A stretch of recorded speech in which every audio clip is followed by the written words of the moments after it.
கரண் சும் திக்விஜய் இவங்கெல்லாம் சேர்ந்து மும்பையில் ரொம்ப ஹாப்பியாக ஹோலி செலிப்ரேட் பண்ணியிருக்காங்க. அதே டைமுக்கு ஸ்ருதிகாவையும் பார்த்தீங்கன்னா இங்கே அவங்க ஃப்ரெண்ட்ஸோட சில் பண்ணியிருக்காங்க. பிக் பாஸ் 18ல ரொம்ப அதிகமாக பேசப்பட்ட ஒரு ஃப்ரெண்ட்ஷிப்னா இவங்க தான்ப்பா அப்படின்னு சொல்ற மாதிரியான ஒரு ஃப்ரெண்ட்ஷிப் பார்த்தீங்கன்னா சும் அண்ட் ஸ்ருதிகாக்கு இருந்தது. அது என்னமோ தெரியல, பிக் பாஸ் வீட்டை விட்டு வந்த பிறகு சும்மும் ஸ்ருதிகாவும் எங்கேயும் மீட் பண்ற மாதிரி நம்ம பார்க்கவே இல்லை. இத்தனைக்கும் ஸ்ருதிகா ஒரு 2-3 தடவை மும்பை போயிட்டு வந்துட்டாங்க. அங்க எங்கேயுமே நம்ம சும்மோட சேர்த்து வச்சு ஸ்ருதிகாவை பார்க்கவே இல்லை. ஆனா கரண் சும் ஷில்பா இவங்க 3 பேரையும் நம்ம அடிக்கடி ஒன்னா பார்க்க முடியுது.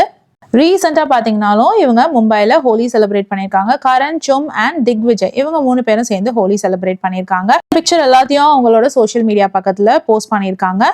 ரொம்ப ரொம்ப ஹாப்பியான மொமெண்ட்ஸ் தான் பார்க்க முடியுது. என்னதான் இருந்தாலும் பிக் பாஸ் வீட்டுக்குள்ள ரொம்ப ரொம்ப க்ளோஸா இருந்த சும் அண்ட் ஸ்ருதிகா பாத்தீங்கன்னா இப்போ எந்த இடத்துலயும் சேர்ந்து பார்க்க முடியறதே கிடையாது.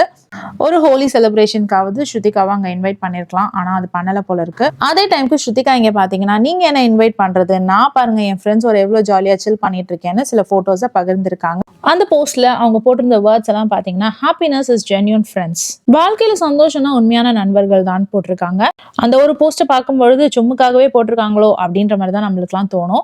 When friends are around, you just get lost in their lovely vibes அப்படின்னு சொல்லி போட்டிருக்காங்க. நம்ம ஃப்ரெண்ட்ஸ் நம்மளை சுத்தி இருக்கும் போது அந்த லவ்லி வைப்ஸ்ல நம்மளே தொலைஞ்சு போயிடுவோன்ற மாதிரி போஸ்ட் போட்டிருக்காங்க. சில பேரால தான் நம்மள உடனடியா லைட் அப் பண்ண முடியும், அது யாருன்னு பாத்தீங்கன்னா நம்மளோட ஃப்ரெண்ட்ஸ் தான் அப்படின்ற மாதிரி போஸ்ட் போட்டிருக்காங்க. ஸ்ருதிகா இந்த மாதிரி ஹாப்பியா இருக்கிறத பார்க்க சந்தோஷமா தான் இருக்கு. ஒருவேளை சும் அண்ட் ஸ்ருதிகா இப்படி பிரிஞ்சு நிக்கிறதுக்கு ஃபேன்ஸ் ஆன நம்மளும் ஒரு வகையில காரணமா இருப்போமோ. அதாவது 2 பேரோட ஃபேன்ஸும் வந்து பாத்தீங்கன்னா இவங்க இப்படி பண்ணாங்க அவங்க அப்படி பண்ணாங்கன்னு சொல்லிட்டு நிறைய வீடியோஸும் ரீல்ஸும் அனுப்பும் பொழுது அவங்க மனசுல தானாவே வெறுப்பு வளரதானே செய்யும். ரீசன் என்னன்னு தெரியல. ஸ்ருதிகா மும்பைக்கு 1 வீக் போயிருந்த போது கூட சும்மும் ஸ்ருதிகாவும் மீட் பண்ணல. அதுக்கு ரீசன் வந்து சும் வீடு ஷிஃப்ட் பண்றாங்கன்னு சொன்னாங்க. இருந்தாலும் அதே நாளைக்கு கரண்வீர் மேராவை மட்டும் மீட் பண்ண சும்க்கு டைம் இருந்தது. சரி, இந்த வம்பெல்லாம் நமக்கு எதுக்கு? ஒருவேளை ஃபேன்ஸோட பேச்சு கேட்டு 2 பேரும் கொஞ்சம் தள்ளி நிக்கிறாங்களோ என்னமோ தெரியல. என்னமோ போங்க, தனித்தனியா இருந்தாலும் அவங்கவுங்க உலகத்துல அவங்கவுங்க சந்தோஷமா இருந்தா சரிதாங்க. என்னோட கருத்து உங்களுக்கு பிடிச்சிருந்தாலும் சரி, இல்ல உங்களுக்கு எதிர்வினையா ஒரு கருத்து இருந்தாலும் சரி, அதை பத்தி கமெண்ட் செக்ஷன்ல போஸ்ட் பண்ணுங்க, நான் படிச்சு தெரிஞ்சுக்கிறேன். இந்த வீடியோ உங்களுக்கு பிடிச்சதுன்னா please like, share and subscribe. வேற ஒரு வீடியோல திரும்பவும் மீட் பண்ணலாம். Until then, it's bye from Jamima. Take care.